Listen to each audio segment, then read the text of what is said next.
I am here today to talk to all of you about a virus that kills an estimate of 1.3 million people every single year, HIV.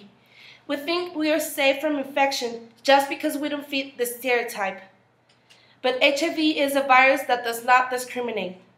Mary Fisher, an AIDS activist, a wealthy, upper-middle class white mother and loving wife, contracted this disease in marriage. She used herself to exemplify that even if we thought that we were untouchable, we were just as vulnerable as she was. Mary Fisher stated, "The rate of infection is increases fastest among women and children. Unlike other diseases, this one travels, and we have helped it along with our ignorance, our prejudice, and our silence. Anyone can become infected, regardless of your race, gender, religion, economic or social status. Throughout history, mankind has made several mistakes in relation to socially relevant future-oriented topics, and our ignorance is what has aided this virus in infected more than 35 million people to date and counting." HIV was first discovered in the early 80s. Its first victims were drug users and gay men. Because of this, society has had the mentality that if you're not gay or a drug user, you're not in danger of becoming infected. However, the reality of this situation is much more than we care to realize. Since I was a child, my parents instilled in me the mentality that judging others is bad. In other words, treat others the way you like to be treated. But society has had us prejudge these demographics as high risk for HIV infection, when in reality, the statistics show the contrary.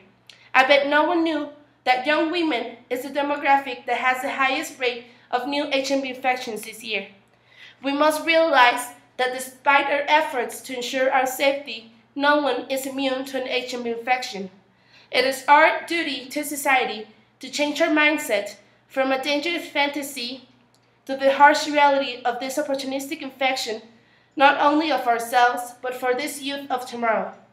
This is a real and present danger, but it can be wiped out in one generation with knowledge, safe sex practices, and honesty. I do not bear a message of fear, but of awareness. Today, I've come here to stand for an HIV-positive community whose members have been rejected from society, all because there is a way of thought that states that these people deserve to suffer with this burden. During the Holocaust, the persecuted Jews did not ask to be Jewish. The Africans did not ask to have black skin during the slave period in the United States. And not one person in this room would ask to be HIV positive. A wise man once said, "Ignorance is bliss." But this neglectful mindset can become more fatal than the virus at hand.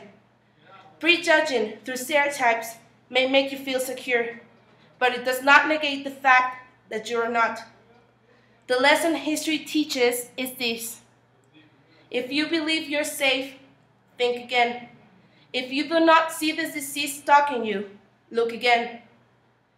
There is no place in the world that is immune. Until we truly embrace this message, we're putting ourselves at risk with our ignorance, risking our lives.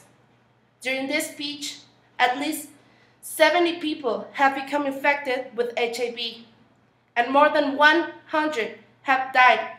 HIV can buy you dinner, make you laugh, gain your trust, and kill you with a smile. I'd like to make a call for courage, and as once Mary Fisher said, we must have the strength to act wisely when we are most afraid. We must be the change we want to see in our future.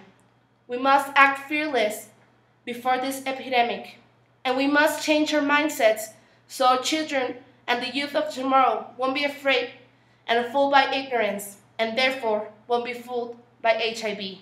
Thank you.